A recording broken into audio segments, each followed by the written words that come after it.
Thank you so much for everyone for joining us. I'm Joel Berg. I'm CEO of Hunger Free America. We have an all-star panel here that I will introduce in just a few moments. I just want to make a few brief opening remarks that right now the United States is really facing the biggest hunger crisis it has in modern times, with food insecurity ravaging rural, suburban, and urban areas in every state and every territory. Today, Hunger Free America is releasing two different reports. The first is about feeding charities nationwide, and we're talking about soup kitchens and food pantries, and we prove they've done just heroic, incredible work. But despite all their best efforts, they've only really been able to scratch the surface of the vast need. And it's really been a huge surge in federal food assistance that's actually dwarfed the impact of the charities. And it's the top reason New York City and New York State have avoided mass starvation. And Senator Gillibrand and Congressman Morelle and McGovern are really critical in ensuring that happen. The situation's getting even worse. And really the only thing standing between us as a nation and truly mass starvation the way we haven't seen since the Depression is more federal aid. The House majority did its job 192 days ago, passed the HEROES Act, which included a massive increase in food aid, and yet the Senate majority, Senator McConnell and the Senate Republicans, I'm not being partisan, just factual, has refused to even debate that bill in 192 days. And includes very significant economic aid and food aid. We also did groundbreaking research among low-income Americans from rural, urban, and suburban backgrounds, as well as Americans from all races and political parties for policy, and we found very broad support for policies that would hike the minimum wage, guaranteed living wage jobs for all adults, increase SNAP spending, formerly called food stamp spending, make quality housing and healthcare affordable, and eliminate the so-called hunger cliff and the benefits cliff that penalizes people when they get extra jobs or work extra hours. Congressman Morelle, Congressman McGovern, Congressman Espelot, and Senator Gillibrand had also offered a bill called the HOPE Act to use modern technology to make it easier for people to get government benefits, to make it easier for low-income people to be empowered to work with nonprofits and the government to take charge of their own future. We polled on that, found overwhelmingly support for that. We're very, very, very encouraged by the new Biden-Harris administration, their long-term commitment to doing something serious about hunger and advancing economic justice, racial justice, and food justice, which are really intertwined. And I know Congressman McGovern has been calling for this for years, a White House food czar and hunger czar position. We trust this administration is going to structure their staff the way they need to, but we hope they at least consider that. With that very brief introduction, I want to briefly introduce Benjamin Kupersmit, who was kind enough to do our polling and our focus groups. Thank you, Joel. So we did a survey, as Joel referenced, of 807 Americans with incomes of under $50,000 a year that was conducted online. And this is actually in addition to a survey that we did last year before the pandemic among 1,000 likely voters of all incomes. And what is striking and perhaps frustrating for many of us is the consistent, massive support among people living in or near poverty for a message for a government that will actively pursue policies to first raise their wages. Secondly, give them access to life's basic necessities, healthcare, food, shelter, so they can have security and thrive. And third, they expect there to be a safety net so that when something happens for whatever reason, there's a sufficient safety net that provides enough, and also that it serves people in need and recognizes the mental health challenges. In our focus groups, people spoke of the level of depression that they reach when they're struggling economically. To overcome that and to apply for benefits and to have those then be delivered with dignity and with compassion is really what needs to fundamentally change for us to begin to take on and end these issues. And the final point I'll make is the overwhelming the overwhelming message is that this is a choice that we make, that we could address these issues if we chose to do so. Thank you all for the chance to work on this project. Thank you so much, Benjamin. We really appreciate all the incredible work you've done for us. Next, I want to introduce Barbie Izquierdo. If you've seen the great movie, A Place at the Table, you know her as a great longtime food activist, and she's manager of our community empowerment now for Hunger Free America. Good afternoon, everyone, and thank you for your time. I'm an advocate for low-income communities experiencing food insecurity because that's where I came from and live. I went from people seeing my daily struggle as it was featured in the documentary A Place at the Table to being in the room with hunger fighters who acknowledge the importance of voices like mine. Hunger Free America has embraced the insight of people who feel counted out and have used their platform to ultimately help low-income people feel represented. I've come from a place where the low-income opinion and the experience isn't valued, and yet I had the opportunity to help organize focus groups where people who are experiencing food insecurity can contribute to these much-needed conversations. I feel proud to be working for an organization that isn't afraid to get the real answers and solutions from the people who know and need them the most. We were able to connect true insight with our work to help us move forward in finding solutions, bridging gaps, and establishing relationships with people who have had negative and marginalized experiences.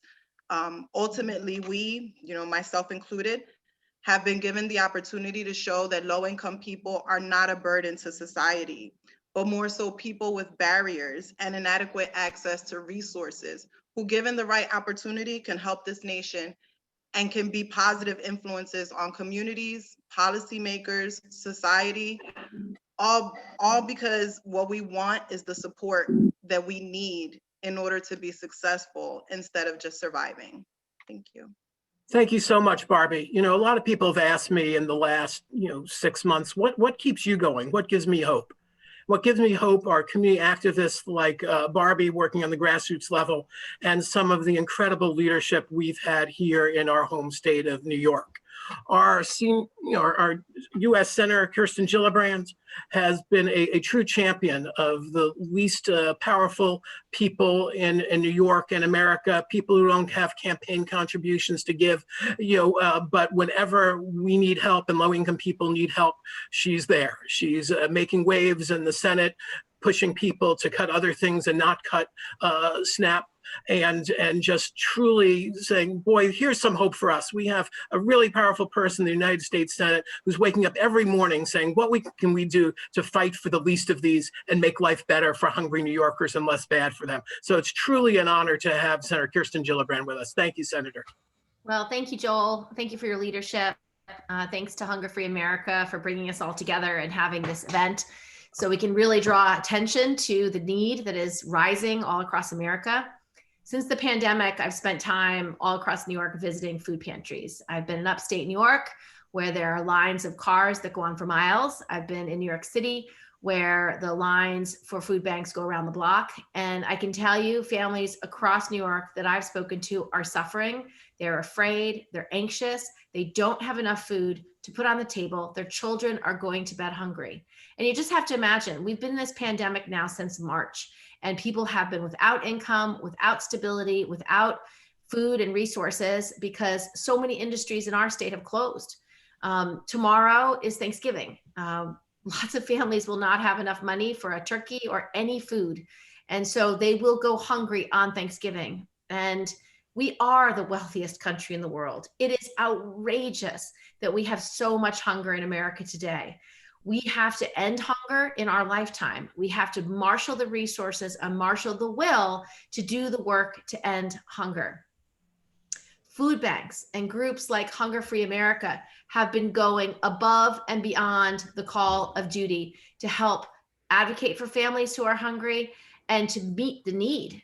They have risen to the occasion and provided more meals for more people than ever before. One of the things I'm working on is expanding SNAP. It's one of the best things that I can do on the federal level to address hunger in this country. In New York, before the pandemic, 1 in 8 rural families and 1 in 7 metro area families relied on SNAP to purchase food. The need for that assistance has only dramatically grown since that beginning of the pandemic. The House relief bill, the HEROES Act, temporarily raised SNAP benefits by 15%. We have to make sure at a minimum that that's what's in the Senate bill. I also have legislation that I introduced that would provide $8 billion of grant funding to food banks and other food access networks to meet this rising demand so they could purchase the fresh fruits and vegetables directly from the farmers, because the farmers have lost a lot of their markets because restaurants and lots of institutions that would buy in bulk are closed. So they need the resources as well. As the end of this year approaches, so does the expiration of a lot of the safety nets that we put in place because of the pandemic unemployment assistance, the pandemic emergency unemployment compensation, federal eviction moratorium, and the student loan forbearance. When all of those things sunset, people are going to be struggling even more, and the need for food is going to be even greater. Despite these fast approaching deadlines and the growing need for support, unfortunately, we have Republicans in the Senate who are unwilling to even call us into session and do the work. Mitch McConnell has been unwilling to negotiate the package that was passed in the House in May. And so his unwillingness and his callousness at the need is really shocking. But hopefully we can raise up the voices of so many Americans, and I'm sure in his state too, who desperately need this addressed. And I appreciate the time everyone's taken to do this call together. Thank you.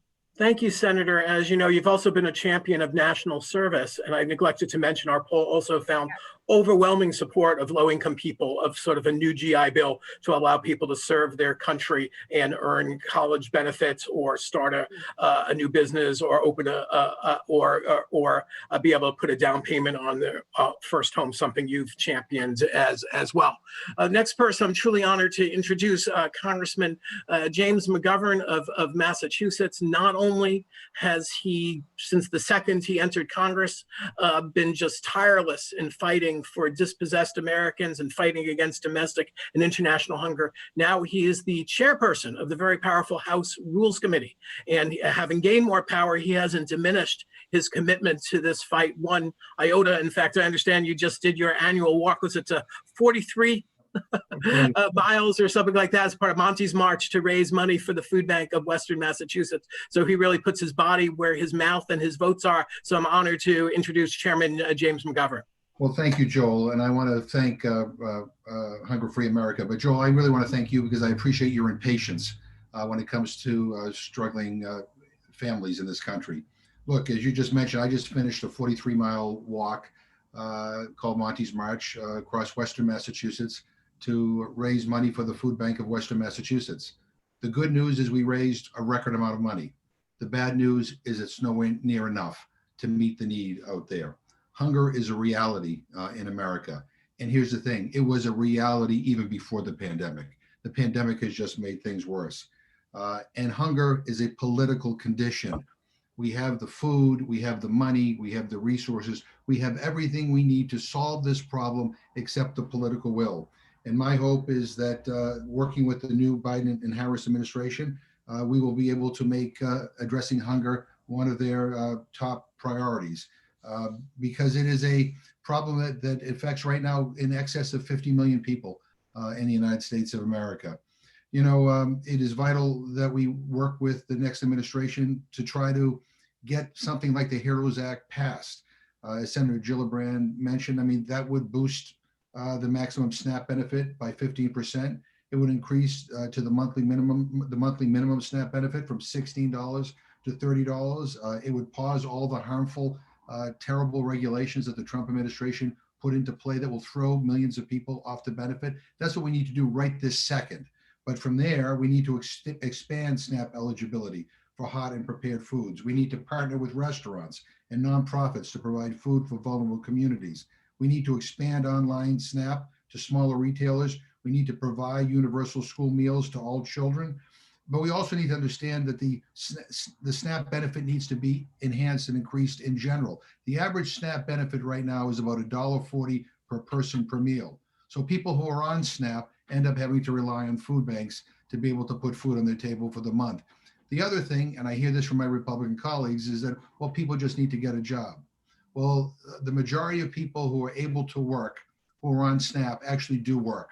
We have a problem in this country where you can work and get paid wages that don't allow you to be able to put food on the table. So we need to address issues like unemployment, and we need to address issues like fair wages. We need to work with a variety of communities to make this a focus. The final thing I'm going to say is that I hope that the new Biden-Harris administration will not only appoint a hunger czar, but will convene a White House conference on food, nutrition, and hunger, so we get everybody who has anything to do with this issue in a room and come up with a holistic, comprehensive plan to end hunger once and for all. We are the richest country in the history of the world. We all should be ashamed that tens of millions of our fellow citizens don't know where the next meal is going to come from. And this is a matter, not only of our moral obligation to our fellow citizens, but even if that doesn't matter to you and all you care about is the bottom line, hunger costs this country enormously. It is expensive to tolerate continued hunger in our country. So there's no reason why we should not be able to get people together and focus on this issue and actually move the ball forward. So I thank you all and honored to be on the call with you. Thank you. Thank you, Congressman McGovern. We're all impatient about this level of hunger in the richest country in the history of the world. I'll tell you, there are only about 50 million people who are more impatient than us, as you know.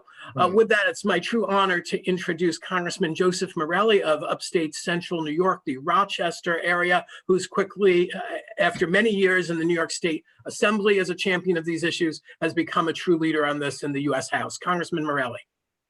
Thank you, Joel. I want to start by thanking, as the previous speakers have, Joel Berg and Hunger Free America, not only for this event, but for their extraordinary leadership. And I remember, Joel, meeting you several years ago in the city when I was down. I may have been in the state legislature at the time. And there are some people you walk away from a conversation with filled with sort of this energetic desire, because the conversation was just so illuminating. It was so interesting. And the work that we've since done that culminated in the bill I'm going to just talk about really demonstrated that passion and for breaking down all the barriers that people face. I also want to acknowledge my great friend and colleague, Jim McGovern. I have the privilege of serving on the Rules Committee under the leadership of Chairman McGovern. He's an extraordinary individual. I really particularly impressed that you walked 43 miles. I don't think I can walk 4,300 feet, but I think that shows Jim's commitment. And you're right, living out the things that he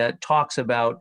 But he's just a great friend and a great leader in the House of Representatives. I want to thank my friend, Senator Gillibrand, who's a dear friend and colleague, and we work together on so many important issues. And she's an incredible leader in the United States Senate and a great friend.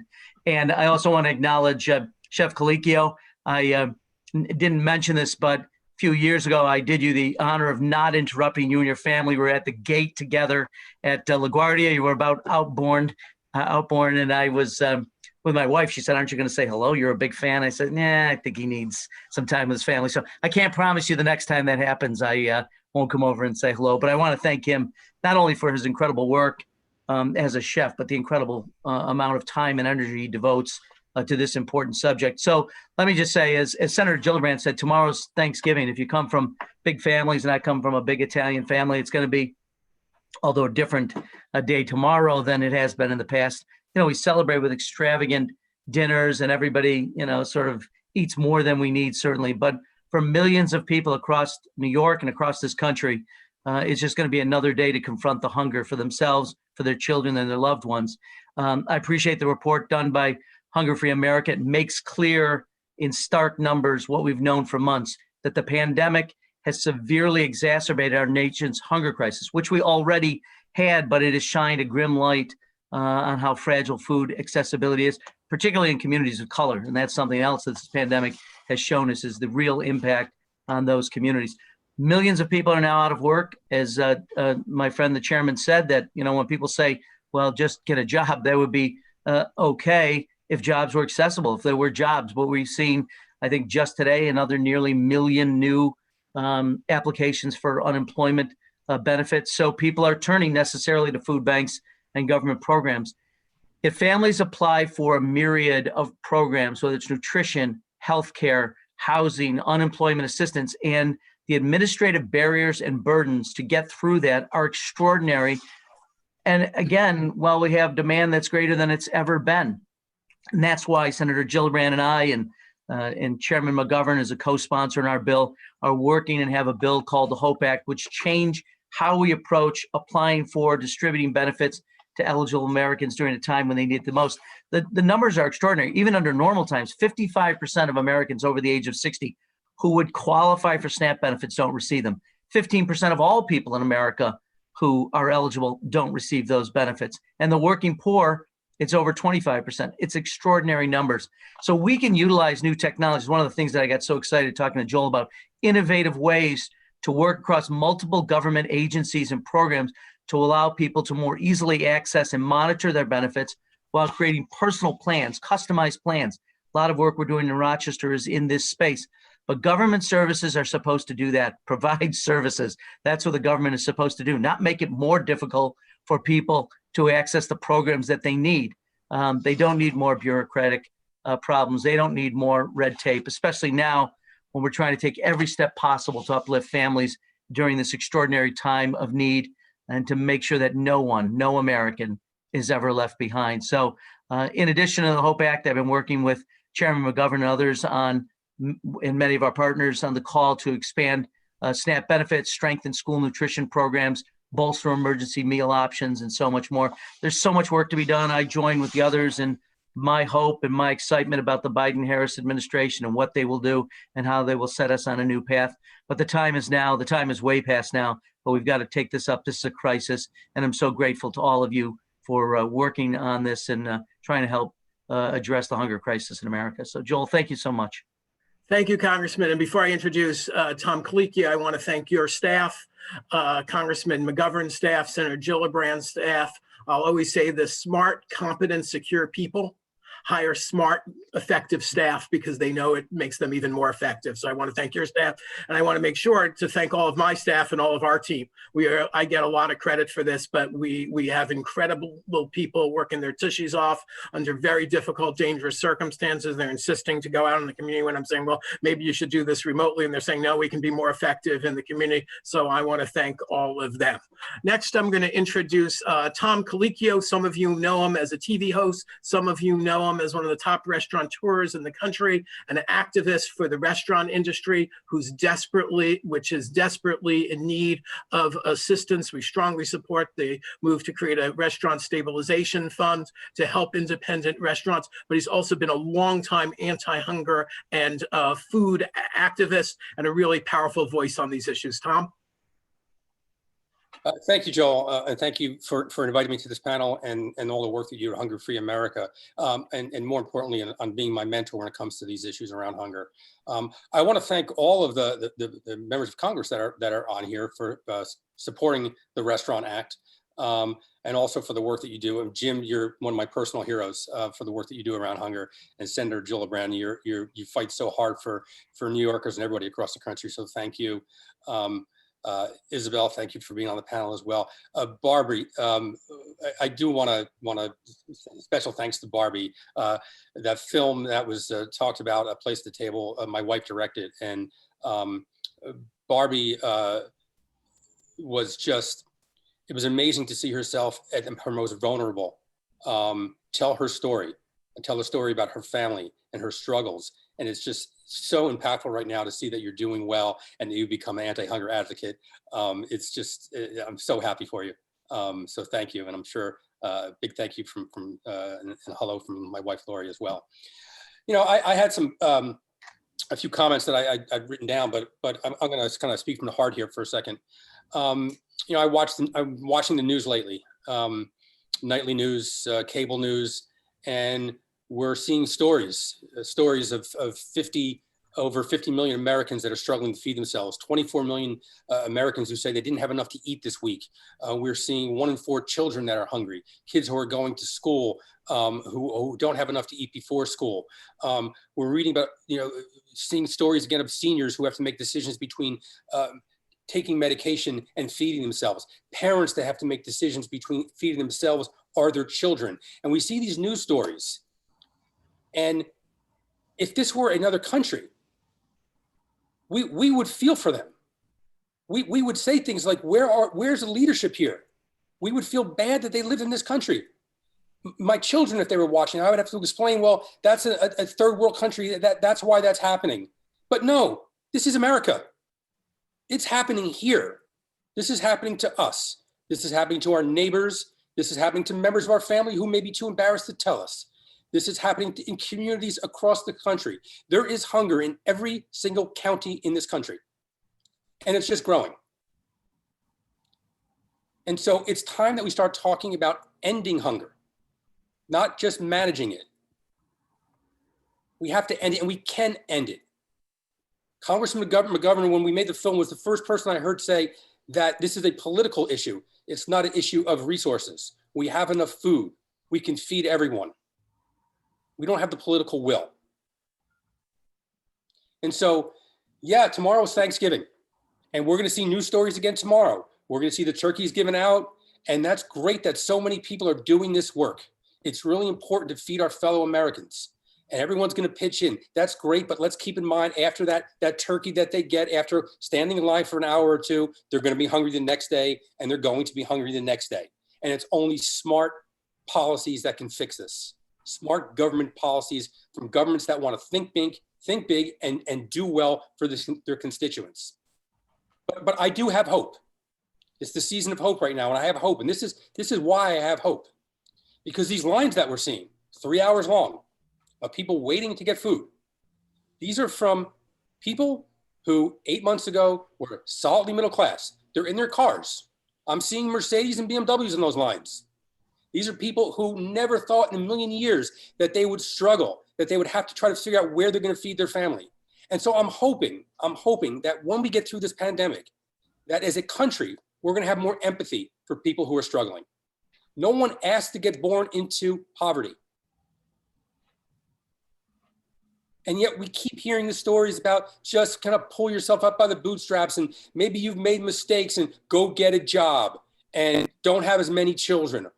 We hear this, and we know what it's a bullhorn. We know what they're saying.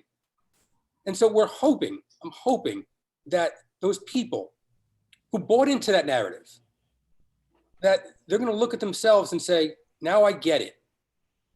It's a bad break. This is why I'm here.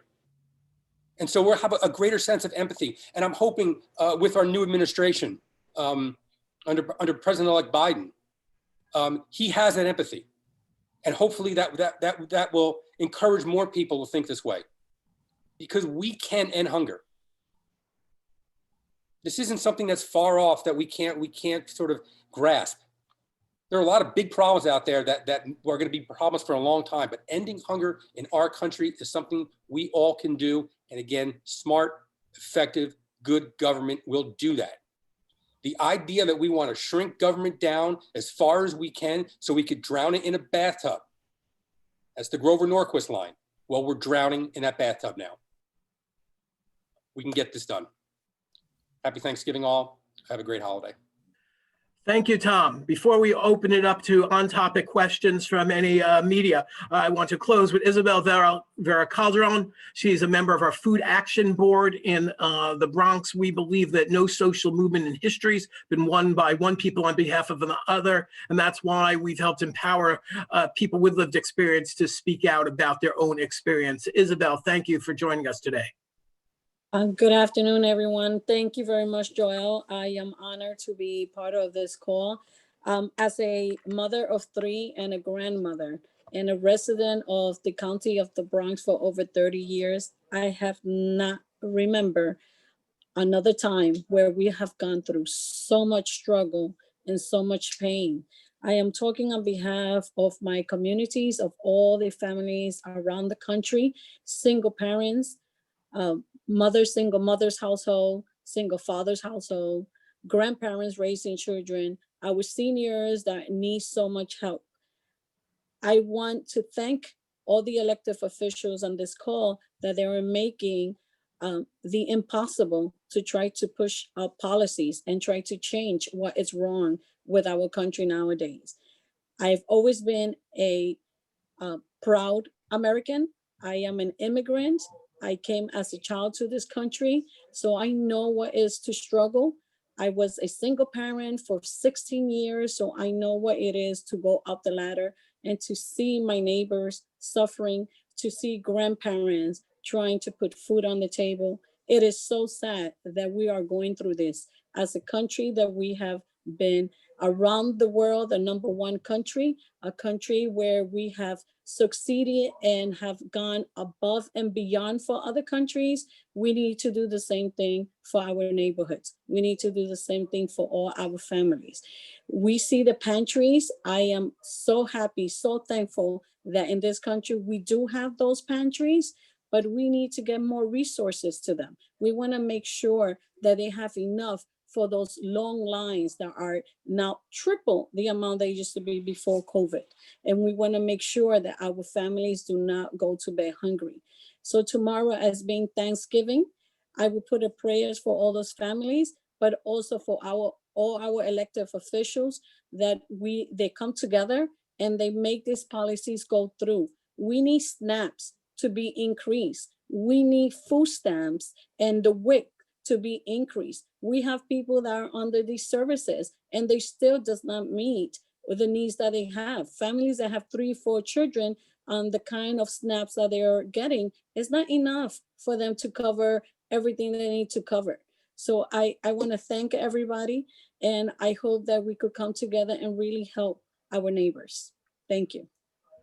Thank you so much, Isabel. We have a few minutes for on-topic questions from the news media first. Nicole will moderate. Yes, so anybody who would like, any reporter who would like to ask a question, please use the raise hand feature and I will unmute you.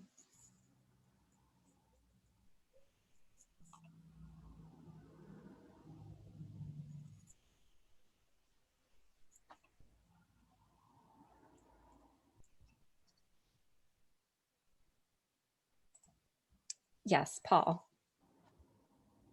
Let's see. Hi, Paul from WBAI. I'd like to ask what the elected officials feel there will be changes in Washington, if they feel there will be changes in Washington now that the Biden administration has won the right to transition, and I guess are going to be elected, and it's going to be the president of the United States. And if that depends on what happens in Georgia with the election there, or if you think you can still make some advances in, for example, changing SNAP and releasing some. I know that the current administration wants to cut SNAP, for example. That's pretty much it. Your opinion about that, what the future holds. Senator or Congress people, do any of you want to answer? I'm happy to answer, unless Senator Gillibrand would like to go first. No, go ahead, Jim. Look, I mean, one of the things that the new administration can do, even without Congress, is undo some of the regulatory steps that the administration has taken to try to throw people off of the SNAP program. So that, I hope that will happen like immediately. Secondly, look, we need some leadership on this issue. There was none out of the Trump administration. People who are hungry in this country were invisible to him. The only time they would engage on the topic is to demonize people who are on SNAP and who are struggling. So that's going to change.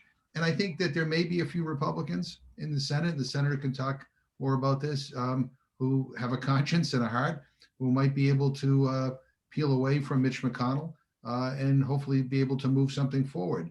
But look, what we desperately need is leadership from the White House, and I think we will get that. I've had some preliminary conversations with the transition team on some of these issues. They've all been very, very positive. I mean, we'll have to wait and see what they do, but I'm confident that we will be able to move forward. And one thing is for sure, we're a hell of a lot better off today than we were before the election. Well, I agree with Jim completely. There's a couple of things the new administration can do right away. I think Jim's right that leadership matters because they can tell us what they're for and insist that these kinds of changes are in the next COVID package. We have to make it easier for people to get access to SNAP benefits. I have a bill called Closing the Meal Gap, which Senator, now Vice President-elect Harris will support it in the Senate. That would increase the maximum and minimum benefits, and it would expand eligibility. They might be able to even do some of that just through regulation. I've also advocated to increase access to online purchases using SNAP benefits, which again, they could probably do that through regulation. And if not, then just voicing support for it would make it easier for me to pass that in the Senate. We need to expand access for students. There's a lot of students that are going hungry, and making sure places like Puerto Rico can transition to the SNAP program too.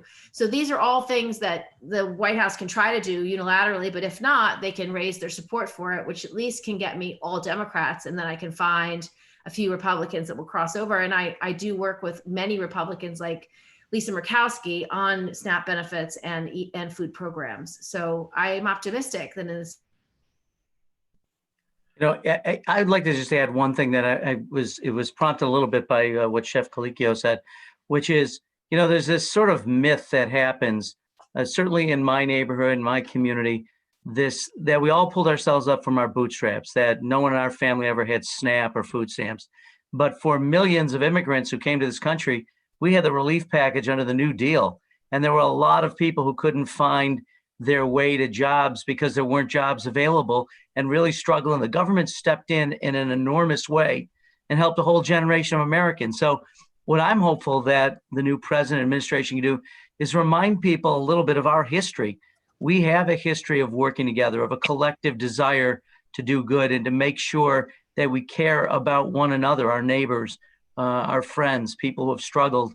And clearly, I hope they're on a whole policy array different than the previous administration. But at the very least, let's have a reminder, a conversation about life that has been the American, the American experience over decades and needs to be again. Thank you, Congressman. Fun Rochester trivia. The first American to go on record in 1939 of getting food stamps was Mabel McFiggin. Although she wasn't the actual first recipient, the first recipient refused to answer reporters' question because of the stigma. I just want to add, we're very excited. Joe Biden stood up for working people his whole career, and Senator Harris, Vice President-elect Harris, has been a true champion on these issues. And one of the things we've suggested that if the White House has a task force on these issues, perhaps she could chair it. Any other on-topic questions from the media? I know we have a lot of very busy people on this call, so I don't want to prolong this. And I can be available for follow-ups if anyone wants one-on-ones. Any other on-topic questions from the media?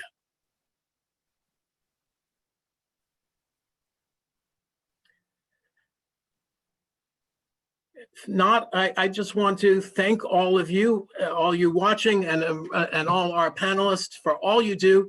If you get Thanksgiving, have a wonderful Thanksgiving. I hope everyone is safe, and I look forward to working with all of you and all of our team, working all of you to actually make 2021 hunger-free. Thank you so much. Thank you. God bless. Thank you all. God bless everybody. Thank you.